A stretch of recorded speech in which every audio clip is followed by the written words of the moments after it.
আগামী 2-3 দিন পর তারা রাস্তাঘাটে কনসার্ট করবে, নাচবে, পিকনিক করবে, হইহুল্লা করবে এবং পশ্চিমাদের সাথে তালে তাল মিলিয়ে বলবে যে 31st night happy new year. তারা বলবে আগামী 2-3 দিন পরেই করবে। কিন্তু আজকে আরবি মাসের কয় তারিখ বলতে পারবে না। আরবি বর্ষপুঞ্জি আছে না, ক্যালেন্ডার, আরবি নববর্ষ কবে, প্রথম মাসটার নাম কি সেটা বলতে পারবে না। রমজান মাস, তার আগে কোন মাস, পরে কোন মাস বলতে পারবে না। কিন্তু 31st নাইট তারা চিনে। তারা লাইলাতুল কদর চিনে না, তারা লাইলাতুল কদর চিনে না, 31st নাইট চিনে। আপনি কোন প্রজন্ম তৈরি করছেন দেখেন। এখানে প্রসঙ্গ যেহেতু এসেই গেল বলে দেই এই কথাটা, পরে ভুলে যাব, যে খ্রিস্টপূর্ব প্রায় 46 সালের দিকে এক ব্যক্তি ছিল, তার নাম ছিল জুলিয়াস সিজার। কি নাম? Julius Caesar. এগুলো আমি আসলে অনেকদিন আগে পড়েছি, আমার মাথায় এত লাইভলি নাই, আর এগুলোর চর্চা করা আমি বন্ধ করে দিয়েছি। আমাদের ফিলোসফি কিছু বই ছিল, এগুলোতে হিস্ট্রিগুলো ঘাটা ছিল সবগুলো, আর হিস্ট্রির একজন গভীর ছাত্র। তো এই জুলিয়াস সিজার নামক এক ব্যক্তি ছিল, যে আসলে সিজার নামক এক দেবতার উপাসনা করত। কথা বুঝতে পারছেন? ওদের অনেক দেবতা ছিল, এরকম একটা দেবতার নাম ছিল সিজার। ওর নামে সে নামকরণ রেখেছে জুলিয়াস সিজার। এই নক্ষত্র পূজারী ছিল, তারার পূজা করত। কথা বুঝতে পারছেন? তো তারার পূজা যে করে সে কি তাওহীদপন্থী না মুশরিক? বলেন, সে কি ইমানদার না কাফের, কোনটা? এখন সে একটা ক্যালেন্ডার ফর্ম করেছিল, এর নাম হলো এই গ্রেগরিয়ান ক্যালেন্ডার বলে। এখানে প্রথম বর্ষ যেটা, এই প্রথম বর্ষতে উৎসব পালন করা শুরু করেছে এই জুলিয়াস সিজার নামক এই ব্যক্তি প্রথম, এবং সে সমাজ এটা চালু করে দিয়েছে। এরপরে আরো পরে প্রায় খ্রিস্টের জন্মের 800 বছরের দিকে পারস্যের এক সম্রাট ছিল, তার নাম ছিল মনে হয় জামশিদ। তো এই ব্যক্তি একজন সম্রাট ছিলেন। তো সে আবার এরকম বর্ষ বরণের জন্য একটা মানে উৎসবের আয়োজন করে, তার নাম দিয়েছিল নওরোজ। কি নাম দিয়েছে? নওরোজ, মানে বর্ষ বরণ উৎসব। এভাবে এই পারস্য উপমহাদেশে পুরো জায়গাটায় এই নববর্ষ পালনের সংস্কৃতি চলে আসে। এগুলো হতে হতে হতে আজকে যে দেখছেন আপনি 31st নাইট, এই যে গ্রেগরিয়ান ক্যালেন্ডার, যেটা মানে পশ্চিমারা সারা বিশ্ব শাসন করেছে না।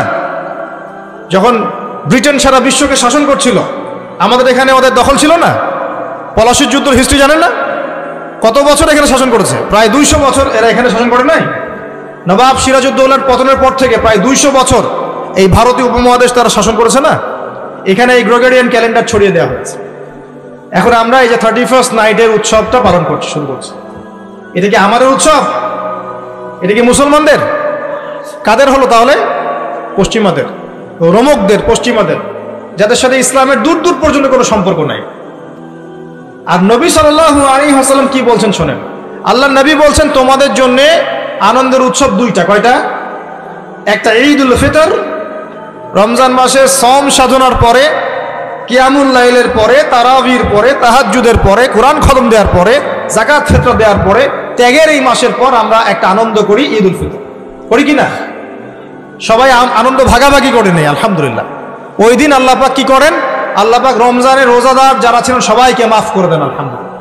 মুক্তি পাই আমরা, নাজাত পেয়ে যাই। উৎসব এটা আমাদের, আনন্দ, খুশি আমাদের। আরেকটা হচ্ছে ঈদুল আজহা, যখন ওই যে ইসমাইল আলাইহিস সালামকে যে কুরবানি করার মহান স্মৃতি, সেই স্মৃতিকে স্মরণ করে আমরা ইব্রাহিমী চেতনায় আবার কি করি? ঈদুল আজহার এই পশু কুরবানির মধ্য দিয়ে নিজের পশুত্বকে কুরবানি দেই, আল্লাহর সামনে আমরা আত্মসমর্পণ করি। করি কিনা? এই দুইটা হচ্ছে আমাদের উৎসব। এগুলো বাদ দিয়ে নবীজি বলছেন মান তাশাব্বাহা বিকওমিন ফাহুয়া মিনহুম। কেউ যদি তোমাদের মধ্যে অন্য কোনো জাতির সাদৃশ্য অবলম্বন করে, যে যে জাতির সাদৃশ্য অবলম্বন করবে সে তাদের অন্তর্ভুক্ত হয়ে যাবে। নাউযুবিল্লাহ। আমরা কি চাই উম্মতে মুহাম্মাদের অন্তর্ভুক্ত হতে, না ওই পশ্চিমাদের অন্তর্ভুক্ত হতে? পশ্চিমা কারা? যাদের মধ্যে ছেলে ছেলে বিয়ে করা জায়েজ। খুশি হয়েছেন? পশ্চিমা কারা? যাদের মধ্যে ছেলে ছেলে বিয়ে জায়েজ, মেয়ে মেয়ে বিয়ে জায়েজ, পর্নোগ্রাফি সবাই করতে পারে, দেখতেও পারে, মদ পান করা জায়েজ, পরকালের কোনো কনসেপ্ট নাই ওদের, লা ইলাহা ইল্লাল্লাহ কোনো কালিমা নাই, মুহাম্মদুর রাসূলুল্লাহ তারা বিশ্বাস করে না। এমনকি তারা বলছে, কয়দিন আগে বললো মেরি ক্রিসমাস, বলেছে না? যে ব্যক্তি বলেছে মেরি ক্রিসমাস 25শে ডিসেম্বরে, সে ওই দিন স্বীকার করে নিয়েছে যে 25শে ডিসেম্বর আল্লাহ পাক ঈসা আলাইহিস সালামকে জন্ম দিয়েছেন। নাউযুবিল্লাহ। কথা বলে বুঝতে পারছেন না? যখনই আপনি এটা পালন করেছেন, তার মানে ওই দিন আপনি স্বীকার করেছেন যে ওই দিন আল্লাহ পাক ঈসা ইবনে মারইয়াম, আল্লাহর পুত্র, নাউজুবিল্লাহ, তাকে তিনি জন্ম দিয়েছেন। এটা স্বীকার করেছেন আপনি, করছেন না? ওই সভ্যতা এর অন্তর্ভুক্ত আপনি হতে চান? ওদের সাথে হাসর করতে চান, নাকি নবী সাল্লাল্লাহু আলাইহি ওয়াসাল্লামের সাথে করতে চান? বলেন। এটা আপনাকে বেছে নিতেই হবে। আপনি মুসলমান হয়ে এটা করতে পারবেন না। ইসলাম এই নামকা ওয়াস্তে পালন করতে পারবেন না। পালন করলে পরিপূর্ণ পালন করতে হবে। উদখুলু ফিস সিলমি কাফা, তোমরা পরিপূর্ণরূপে দিনে প্রবেশ করো। তোমরা পরিপূর্ণরূপে দিনে প্রবেশ করো। নামাজও পড়বো, সুদও খাবো, এদিকে জাকাত দিব, আবার এদিকে আমি ঘুষও নিব, এদিকে আমি হজমরাও করব, আবার এইসব পশ্চিমা সংস্কৃতি ধারণ করব, মাদক খাবো, সুদ খাবো, জেনা করব, ফ্রি মিক্সিং করব। এইসব মানে হজবরল ইসলাম পালন করে এই যুগে চলবে না। পরিপূর্ণ ইসলাম পালন করতে হবে। আল্লাহ পাক তৌফিক দান করুন। পরিপূর্ণ ইসলাম পালন করতে গেলে কি আমরা এই উৎসব পালন করতে পারবো? এক নাম্বার দেখালাম যেটা ওই জুলিয়াস সিজারের চালু করা এটা পদ্ধতি, নওরোজ যেটা ওই জামশিদের চালু করা পদ্ধতি। আর আমরা মুসলমান হয়ে কিভাবে আমরা অগ্নি পূজারীদের, পশ্চিমাদের এবং ইহুদি নাসারাদের সংস্কৃতি কেমন করে ফলো করতে হবে? আমরা কি সম্ভব? আর নবী যখন বলে দিচ্ছেন মান তাশাব্বাহা বিকওমিন ফাহুয়া মিনহুম, যে যে জাতির সাদৃশ্য অবলম্বন করবে সে তাদের অন্তর্ভুক্ত হয়ে যাবে, তাদের সাথে হাসর হবে। আমি কি তাদের সাথে হাসর চাই, নাকি নবীর সাথে হাসর চাই? এবার আল্লাহ পাক কি বলছেন সেটাও শুনে নেন, তারপরে সামনে যাই। খুব গৌর করে শোনেন। আল্লাহ পাক সূরা মাঈদার 51 নম্বর আয়াতে বলছেন। কত নম্বর আয়াত বলেন? কোন সূরা? সূরা মাঈদার কত নম্বর আয়াত?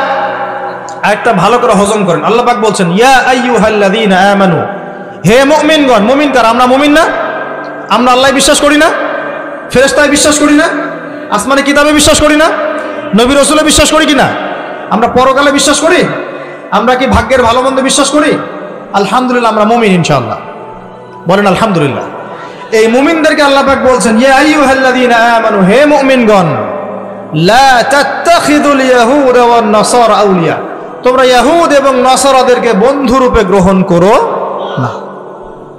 বা'দুহুম আউলিয়াউ বা'দ, তারা একে অপরের বন্ধু। ওয়া মান ইয়াতাওয়াল্লাহুম মিনকুম ফাইন্নাহু মিনহুম, তোমাদের মধ্যে কেউ যদি ওদের দিকে মুখ ফিরায় সে আমাদের অন্তর্ভুক্ত না, তাদের অন্তর্ভুক্ত। ইন্নাল্লাহা লা ইয়াহদিল কওমাজ যালিমিন, আর আল্লাহ পাক এই জালেমদেরকে কখনো হেদায়েত করবেন না। মানে আমরা যদি ওদের অন্তর্ভুক্ত হয়ে যাই আমরা জালেম হয়ে যাব, আর এই জালেমদেরকে আল্লাহ পাক হেদায়েত করবেন না। আল্লাহ পাক সূরা বাকারা আরো বলেছেন ওয়ালান তারদা আনকাল ইয়াহুদ ওয়ালান নাসারা হাত্তা তাত্তাবিআ মিল্লাতাহুম, হে নবী, তোমার উপরে ইহুদের লোকজন এবং খ্রিস্টানরা কখনোই সন্তুষ্ট হবে না, কখনোই সন্তুষ্ট হবে না যতক্ষণ তুমি তাদের ধর্ম মিল্লাত গ্রহণ না করছো। আপনি ওদের সাথে তালে তাল মিলিয়ে নাচ গান করেন, তারা আপনার উপর সন্তুষ্ট হয়ে যাবে।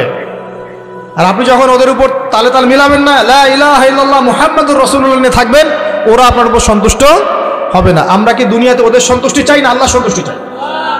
যদি আল্লাহর সন্তুষ্টি চাই, নবীর সাথে হাসর করতে চাই, কোন মুসলমান যুবক যুবতী আগামী এই নোংরা অপসংস্কৃতিতে গায়ে গা ভাসাবে না। এই দিনে কোনো কনসার্ট চলবে না, এই দিনে কোনো বেহায়াপনা হবে না, এই দিনকে কেন্দ্র করে কোনো রকমের এই পিকনিক বা ঢাকঢোল পিটানো আর এই যে তোমাদের সাউন্ড বক্সে গান বাজানো কোনো কিছু চলবে না ইনশাআল্লাহ। পারা যাবে? মনে রাখবে এই কাজটা ছোট নয়, করার মধ্য দিয়ে আপনি কুফর করছেন। কুফর, আপনি আল্লাহর নবীর হাদিসকে অস্বীকার করছেন, আল্লাহর কোরআনের আয়াতকে অস্বীকার করছেন, আপনি আল্লাহর দুশমনদের সাথে খুশি পালন করছেন। সুবহানাল্লাহ। আল্লাহর যে দুশমনরা সারা বিশ্বে মুসলিমদের উপর নির্যাতনের স্টিম রোলার চালাচ্ছে, ওদের সাথে তালে তাল মিলিয়ে আপনি বলছেন হ্যাপি নিউ ইয়ার, মাশাআল্লাহ, আস্তাগফিরুল্লাহ, তওবা আস্তাগফিরুল্লাহ, আল্লাহ পাক মাফ করুন। এবার দেখেন, এটা কি আমাদের দেশেরও সংস্কৃতি? এই জিনিসটা কি আমাদের দেশের সংস্কৃতি? বাঙালি ভাষা, বাঙালি জাতি, বাংলা ভাষা আমাদের প্রাণের যে ভাষা এবং দেশ এবং মাতৃভূমি, এদের সাথেও কি এটা সম্পৃক্ত? এদের সাথেও কি এটা যোগসূত্র আছে? এটা ধার করা সংস্কৃতি, কথা ঠিক কিনা? তো ধার করা সংস্কৃতির চর্চা আমরা বাংলার মাটিতে কেন করব? আমাদের বাংলা সংস্কৃতি নাই? আমরা বাঙালি না? আমাদের ভাষা নাই? আমরা ভাষা নিয়ে গর্বিত না? কেন আমরা আমাদের ভাষায়, আমাদের দেশে, আমাদের জমিতে অন্যের সংস্কৃতি এনে ওইসব ভাষার গান আমরা কেন চালু করব? ওইসব ভাষায় আমরা ঢাকঢোল কেন পিটাবো? আমাদের নিজস্ব সংস্কৃতি নাই? আছে কি নাই? এবার আসেন আরেকটা পয়েন্ট দিয়ে শেষ করি এই লেকচারটা। সেটা হলো একটা বছর যে চলে গেল, একটু মনোযোগ দাও এদিকে, একটা বছর যে চলে গেল, এক বছর চলে যাওয়াতে কি আমার খুশি হওয়া উচিত না কষ্ট পাওয়া উচিত? মনে করেন আপনার 60 বছর হায়াত আছে, বা আমার 60 বছর হায়াত আছে, কথার কথা বলছি। এখন এক একটা বছর যে চলে যাচ্ছে, আমি কি মৃত্যুর দিকে একটু একটু করে আগাচ্ছি না? আপনি আগাচ্ছেন না কি ভাই? কথা বলেন, আগাচ্ছে কি না? তাহলে আমরা একটা বছর চলে যাচ্ছে মানে কি, আমরা একটা একটা করে ধাপ আগাচ্ছি কবরের দিকে। এখন আমার জীবন থেকে 2022 সালটা চলে গেল, তার মানে এক বছরে আমি কতটুকু নামাজ পড়লাম, কতটুকু রোজা রাখলাম, কতটুকু তসবিহ তাহলিল করলাম, কতটুকু দাওয়াতি কাজ করলাম, দিনের জন্য কতটুকু কি করলাম, এইটা ফিকির করা উচিত না আমার? আমার জীবন থেকে একটা বছর চলে গেল মানে আমি কবরের দিকে এক ধাপ এগিয়ে গেলাম। এখন এগিয়ে যাওয়ার খুশিতে আপনি আজকে উৎসব পালন করছেন। আস্তাগফিরুল্লাহ, কি বুদ্ধি মাথায় দেখেন। জীবন থেকে একটা বছর হায়াত কেটে পড়ে গেল, এটাতে সে খুশি হয়েছে এবং খুশি হয়ে সে উৎসব পালন করছে, কনসার্ট করছে, ঢাকঢোল পিটাচ্ছে, পিকনিক করছে। কত বুদ্ধি মাথায়। মৃত্যু কাছাকাছি আসলে কি মানুষ খুশি হয় না কষ্ট পায়? মৃত্যু কাছাকাছি আসলে মানুষ কি খুশি হবে নাকি আরো চিন্তা করবে, হায় আফসোস, এক বছর যদি আরো ভালো কাজ করতে পারতাম আরো ভালো হতো? কোনটা বলেন? আফসোস হবে না? অবশ্যই হবে। হ্যাঁ, তার মানে এখন আপনি যদি কিছু করতেই চান, এই 31st নাইটে যদি আপনি কিছু করতেই চান, তাহলে আমি বলবো, আমার পরামর্শ, সুন্দর করে ওযু করে আইসে আপনাকে জায়নামাজে দাঁড়াতে হবে। দাঁড়ায় 2 রাকাত নামাজ পড়ে চিন্তা করবেন, আল্লাহ এক বছর যে চলে গেল, আমি এই গত বছরে কি করলাম, দিনের জন্য কি করলাম, দুনিয়ার জন্য কি করলাম, পরিবারের জন্য কি করলাম, কতটুকু জ্ঞান অর্জন করলাম, কয়টা কোরআনের আয়াত শিখেছি এক বছরে, কয়টা হাদিস শিখলাম, কয় ওয়াক্ত নামাজ ঠিক মতো পড়লাম, রমজানের সওম রেখেছিলাম কিনা, দান সৎকা করেছিলাম কিনা, সৎ কাজে আদেশ করেছিলাম কিনা, অসৎ কাজে নিষেধ করেছিলাম কিনা, এই ফিকির করতে পারেন আপনি বসে বসে। যদি করতেই হয় কিছু, তাহলে এটা করতে হবে। অন্য কিছু করার সুযোগ আছে? উচিত হবে? একে তো আমাদের দেশের সাথে এই সংস্কৃতির কোনো সম্পর্ক নাই, এটা দেশদ্রোহিতাও হচ্ছে, আবার ইসলামের সাথে দূরত্ব কোনো সম্পর্ক নাই, ইসলামের সাথে দ্রোহিতা করা হচ্ছে। তাহলে বলেন, আমরা যদি আল্লাহ এবং তার রাসূলের সন্তুষ্টি চাই, তাহলে আমরা কি আল্লাহ এবং তার রাসূলের শত্রুদের সংস্কৃতি গ্রহণ করতে পারি? আল্লাহ পাক আমাদের সবাইকে বোঝার তৌফিক দান। প্রিয় ভাইরা, যারা এই লেকচার শুনবেন অনলাইনেও চলে যাবে ইনশাআল্লাহ, যাদের কানে এই লেকচার যাবে, যদি কিছু করতেই হয়, জায়নামাজে দাঁড়িয়ে, ওযু করে জায়নামাজে দাঁড়িয়ে 2 রাকাত নফল নামাজ পড়ে তওবা করতে পারেন আল্লাহর কাছে, আল্লাহ এক বছর চলে গেল, কি করতে পারলাম জানি না, আল্লাহ আমাকে পরের বছরটা আরো ভালো করে দিনের জন্য কাজ করার তৌফিক দান। এইটুকু করা যাবে না? যদি করতে চান এতটুকু করেন, এর বাইরে কিছু করতে চান না। আল্লাহ পাক বোঝার তৌফিক দান করুন, আমিন। প্রিয় ভাইয়েরা, এখন সামনে আসি যে আল্লাহর নবী এই পুরো জাহিলিয়াত পরিবর্তন করেছেন কোরআন সুন্নাহ দিয়ে, ঠিক আছে কথা? কোরআন সুন্নাহর মধ্যে কাজগুলো কি ছিল? আমি কয়েকটা বাদ করা শিখেছি সবাই। 2, কোরআনের অর্থ বুঝেছেন সবাই। 3, কোরআনের সমস্ত আদেশ নিষেধ তারা মেনে চলেছেন, চলেন নাই? আমাদের উচিত হবে কোরআনের সমস্ত আদেশ এবং নিষেধগুলোকে মেনে চলা। আল্লাহ পাক আমাদের সবাইকে তৌফিক এনায়েত করুন। এরপর তারা কি করেছেন? কোরআন এবং হাদিসের দাওয়াতটা মানুষের কাছে পৌঁছে দিয়েছেন, দেন নাই? তাহলে আমাদের কি নিজে নিজে দিন পালন করলেই হবে না আমার পরিবারেও করাতে হবে? আমি নিজে পালন করছি, পরিবার পালন করছে, মাশাআল্লাহ, এখন আমার দায়িত্ব না সমাজের মধ্যে প্রচার করা? দায়িত্ব কি না? আরো কি কোনো নবী আসবেন? তার নবীর উত্তরসূরি কারা এখন? ওলামায়ে কেরাম। ওলামায়ে কেরামদের শুধু একার দায়িত্ব ইসলাম প্রচার করার, নাকি আমাদেরও দায়িত্ব আছে? আমরা ইখতিলাফি মাসআলাগুলোকে নিয়ে পড়ে থাকবো না, জটিল ফিকহি বিষয়গুলো সেটা আপনি আমি ফতোয়া দিতে পারবো না, এটা মুফতি সাহেবরা করুন। কিন্তু কমন জিনিসগুলোর দাওয়াত আমরা সবাই দিতে পারি কিনা? নামাজের দাওয়াত আপনি দিতে পারেন? আপনি হালাল খাওয়ার দাওয়াত দিতে পারেন? পর্দার দাওয়াত দিতে পারেন? আপনি এটা দাওয়াত দিতে পারেন যে আমরা সবাই 5 ওয়াক্ত নামাজ পড়বো, রোজা রাখবো, সামর্থ্য হলে হজ করবো, যাকাত দিব, এইটুক দাওয়াত তো আপনি দিতে পারেন, পারেন কিনা? মাদকদ্রব্য ছেড়ে দেওয়া, মাদকদ্রব্য খেও না, সুদ খেও না, এই কমন কথাগুলো তো বলতে পারেন নাকি? বাল্লিগু আন্নী ওয়ালাউ আয়া, একটা আয়াতও যদি জানো তোমরা সেটা প্রচার করো। যদি আমরা সবাই মিলে দিন প্রচার না করি, দিনের অবস্থা আস্তে আস্তে কিন্তু সংকুচিত হয়ে আসছে। আপনারা কি বুঝতে পারছেন না যে অন্য ধর্মগুলো আস্তে আস্তে ছড়িয়ে পড়ছে? আমাদের এই গাফেলতির কারণে আজকে বহু মুসলিম ধর্মহীন হয়ে যাচ্ছে, হচ্ছে না? সত্য কথা বলেন, হচ্ছে কি না? টাকার লোভে, চাকরির লোভে, হচ্ছে কি না? এটা আমাদের গাফেলতি না? অতএব আমাদের সবাইকে শুধু আলেম ওলামার উপর দায়িত্ব ছেড়ে না দিয়ে আমাদের সবাইকেই দিনের দাওয়াতের, দাওয়াতের কাজ সবাইকে করতে হবে। আল্লাহ পাক তৌফিক দান। শুধু একদিনের ওয়াজ মাহফিল দিয়ে সব হবে?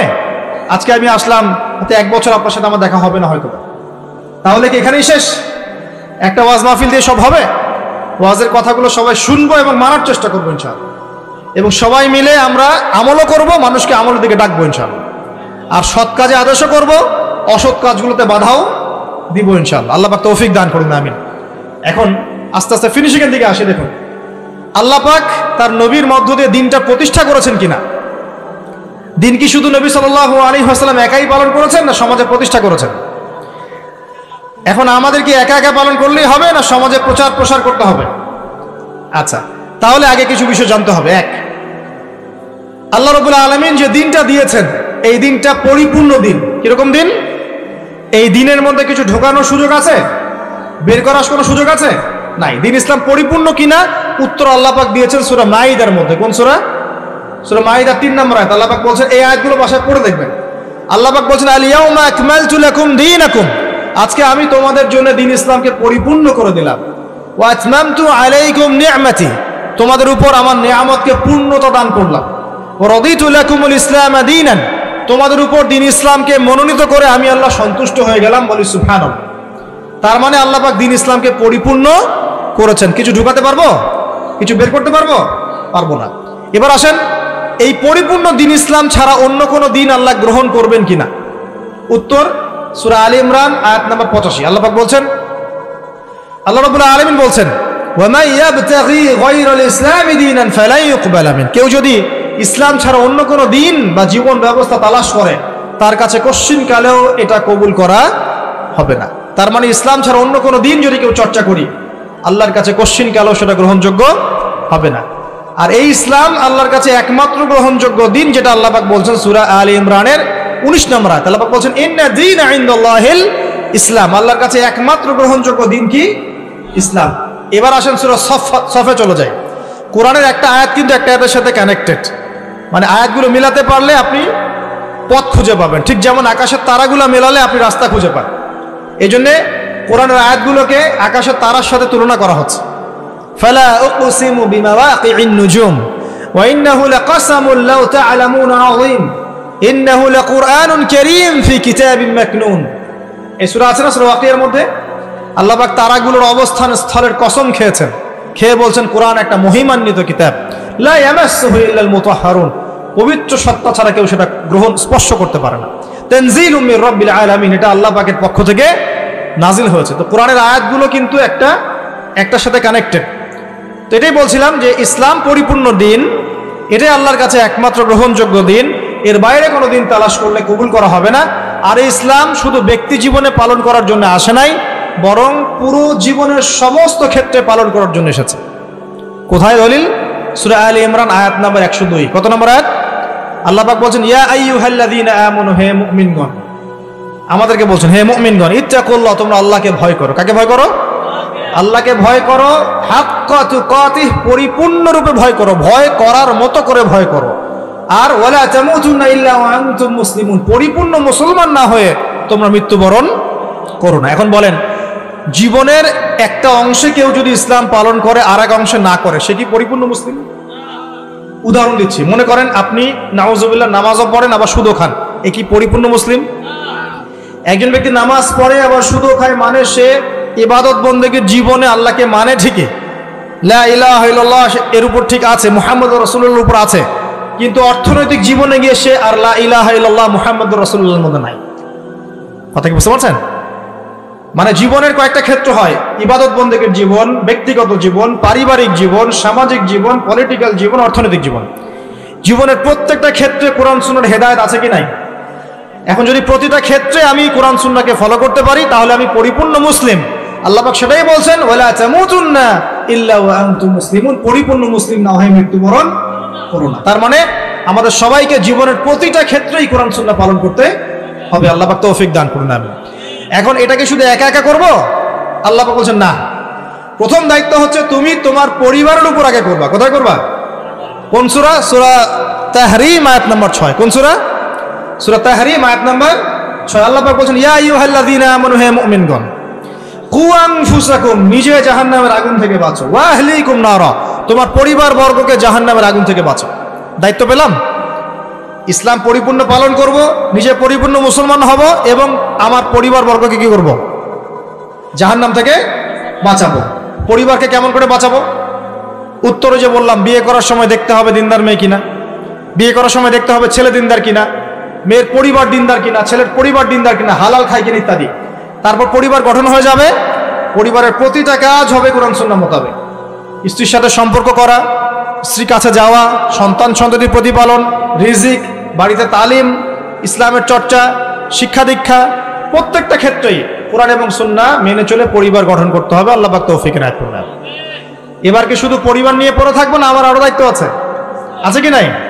এর পরের দায়িত্ব হচ্ছে ওই যে আগের আয়াত সূরা আলে ইমরান 110, সূরা আলে ইমরান 110 আল্লাহ পাক বলছেন কুনতুম খায়রা উম্মাহ, এবার তোমরা সবাই শ্রেষ্ঠ জাত।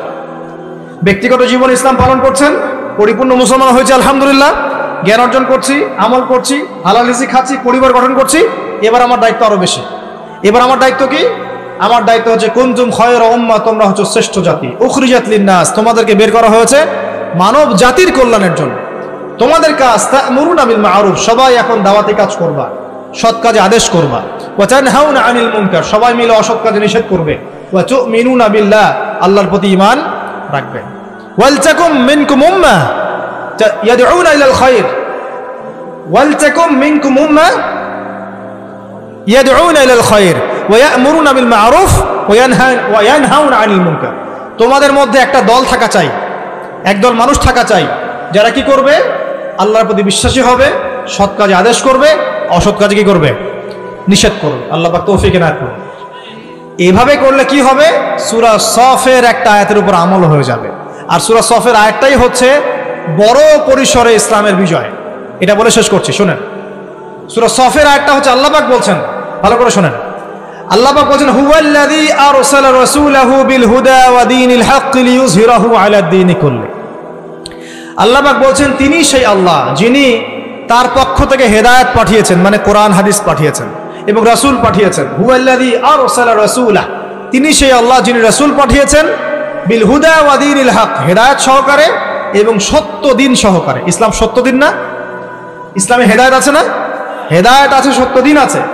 তিনি সে আল্লাহ যিনি রাসূল পাঠিয়েছেন হেদায়েত সহকারে, সত্য দিন সহকারে। কি উদ্দেশ্যে? লিইয়ুযহিরাহু আলা দীনি কুল্লি, যাতে করে ইসলাম অন্য সমস্ত দিনের উপর বিজয় লাভ করতে পারে। ইসলাম কি পরাজিত হওয়ার জন্য এসেছে? ইসলাম বিজয় লাভ করবে কখন? যখন আপনি নামাজ কায়েম করতে পারবেন, যখন আপনি যাকাত কায়েম করতে পারবেন, যখন আপনি আল্লাহর জমিনে আল্লাহর দিনটা প্রতিষ্ঠা করতে পারবেন, তখন। এখন কি আমরা নামাজ কায়েম করতে পারি? নামাজের দাওয়াত দিতে পারি। নামাজ আমি দাওয়াত দিচ্ছি আপনাকে, আমি কিন্তু কায়েম করতে পারছি না। নামাজ কায়েম মানে বালেগ হয়েছে, নামাজ পড়ে না, ব্যাস ওর বিরুদ্ধে অ্যাকশন নেওয়া যাবে, এর নাম নামাজ কায়েম। চুরি করেছে, চোরের হাতটা কেটে ফেলতে পারবেন, নামাজ আপনি ওখানে বিধানটা কায়েম করেছে। জেনা করেছে, 100 বেত্রাঘাত করতে পারবেন, তখন কায়েম হয়েছে। এগুলো কি এখন করা যাবে? এখন এগুলো প্রচার করতে পারছি, কিন্তু প্রতিষ্ঠা করতে পারছেন? আল্লাহ পাক বলছেন ইসলাম এসেছে অন্য সমস্ত দিনের উপর বিজয় লাভ করার জন্য। মানে নবীর যুগে এটা প্রতিষ্ঠা হয়েছিল না? সাহাবীদের যুগে ছিল না? শত শত বছর এমন করে ছিল। বিগত হয়তো 200, 300 বা 150 বছর থেকে আপনি দেখছেন যে বিশ্বের অবস্থা অন্যরকম। এখানে মুসলিমদের অবস্থা একটু শোচনীয়, কোণঠাসা। ইকোনমিক ভিত্তি দুর্বল, পলিটিক্যাল ভিত্তি দুর্বল, জিও পলিটিক্যাল ভিত্তি দুর্বল, মিডিয়া প্রযুক্তি সব ওদের হাতে চলে গেছে, তাই না? অস্ত্রশস্ত্র ওদের বেশি, আমাদের খুব কম। মানে আমরা বিভক্ত হয়ে গেছি। হ্যাঁ, বিভিন্ন রাষ্ট্রে বিভক্ত, রাষ্ট্রের দলে বিভক্ত, তারপরে মাযহাবের মধ্যে অনেকগুলো ভাগ হয়ে গেছে, তরিকার ভাগ হয়ে গেছে, দলাদলির অভাব আছে, প্রচুর দলাদলি। তা আমরা বিভিন্ন দিক থেকে দুর্বল হয়ে গেছি। কিন্তু এটা কি এরকমই ছিল আগে? এমন ছিল না। ইনশাআল্লাহ যখন ঈসা ইবনে মারইয়াম আসবেন তখন থাকবেও না। থাকবে? আল্লাহ পাক সেটাই বলছেন, ইসলাম পাঠিয়েছেন আল্লাহ পাক যাতে অন্য দিনের উপর এই দিনটা বিজয় লাভ করতে পারে। এখন এই বিজয় লাভ কি ঘরে বসে থাকলেই হবে? আর এই বিজয় লাভ কি শুধু আলেম ওলামারা দাওয়াত দিলেই হবে? আর শুধু একটা মাহফিল করলেই হবে? বিজয় লাভের জন্য আমাদের কয়েকটা কাজ বলে শেষ করব। 1 নাম্বার, আমাদের সবাইকে দ্বীনের জ্ঞান অর্জন করতে হবে। পারা যাবে ইনশাআল্লাহ? 2 নাম্বার, প্রত্যেক মুসলিমকে কোরআন তেলাওয়াত করা শিখতে হবে। পারা যাবে ইনশাআল্লাহ? 3 নাম্বার, সবাইকে কোরআনের কিছু অংশ মুখস্থ করতে হবে। ইনশাআল্লাহ পারবেন? 4 নাম্বার, কোরআনের অর্থটা বোঝার চেষ্টা করতে হবে। পারা যাবে ইনশাআল্লাহ? অর্থ বুঝবো তো ইনশাআল্লাহ? অর্থ বোঝার জন্য তাফসির পড়তে হলে পড়তে হবে, আরবি ভাষা শিখতে হলে শিখতে হবে, যা করার তাই করতে হবে, অর্থ বুঝতেই হবে। 5 নাম্বার, সবাইকে হালাল খেতে হবে, হারাম খাওয়া যাবে না, পারা যাবে। 6 নাম্বার, আদর্শ পরিবার গড়তে হবে, পরিবারের মধ্যে যেন কোনো জাহেলিয়াত না থাকে, পারবো ইনশাল্লাহ। 7 নাম্বার, ইসলামের দুশ্মনদের কোনো সংস্কৃতি আমরা গ্রহণ করব না, পারবো ইনশাল্লাহ। 8 নাম্বার, আমরা সবাই সৎ কাজে আদেশ করব, অসৎ কাজে নিষেধ করবো ইনশাল্লাহ, পারা যাবে ইনশাল্লাহ। 9 নাম্বার, আমরা আমাদের সন্তান সন্ততিদেরকে আগামী বিশ্বকে চ্যালেঞ্জ করার মতো মানুষ করে যাবো ইনশাল্লাহ, পারবো ইনশাল্লাহ। আর 10 নম্বর, আমাদের মা বোন যারা আছে, আমাদের মা বোনদেরকে আমরা কখনোই বেপর্দায় বাইরে ছাড়বো না, কোনো রকম জেনা, ব্যভিচার, মাদক, পর্ন এগুলো ধারে কাছে আমরা যাবো না ইনশাল্লাহ। আধ্যাত্মিকভাবে আমরা পবিত্র থাকবো, পবিত্র দিন পালন করব, মানুষকে দাওয়াত দিব এবং আলেম ওলামার সাথে সহবত সম্পর্ক রাখবো ইনশাল্লাহ। দেখবেন একদিন না একদিন পুরো বিশ্বেই আল্লাহ রাব্বুল আলামিনের দিন এবং কালিমা লা ইলাহা ইল্লাল্লাহ বাদ দিয়ে অন্য কিছুই থাকবে না ইনশাআল্লাহ তাআলা। বিশ্বাস রাখেন, হতাশ হবেন না। আগামী দিন ইসলামের, আগামী দিন মুসলমানদের, এই পুরো বিশ্বটাই মুসলমানদের ইনশাআল্লাহ তাআলা। আল্লাহ রাব্বুল আলামিন আমাদের সবাইকে কথাগুলো বোঝার তৌফিক দান করুন, আমল করার তৌফিক দান করুন। আমি দোয়া করি আল্লাহ পাক সবাইকে যেন কোরআন তেলাওয়াত করা শেখার তৌফিক দান করেন, রমজান মাসে বেশি বেশি ইবাদত করার তৌফিক দান করেন, আমাদের সবাইকে নবীর সুন্নত মেনে চলার তৌফিক দান করেন। আমাদের সবাইকে আল্লাহ পাক যেন এই হারাম যে বিষয় মাদক, জেনা, পর্ন থেকে বাঁচিয়ে রাখেন। আল্লাহ পাক আমাদের সবাইকে অপসংস্কৃতির ভয়াল থাবা থেকে বাঁচিয়ে রাখেন। আমাদের মা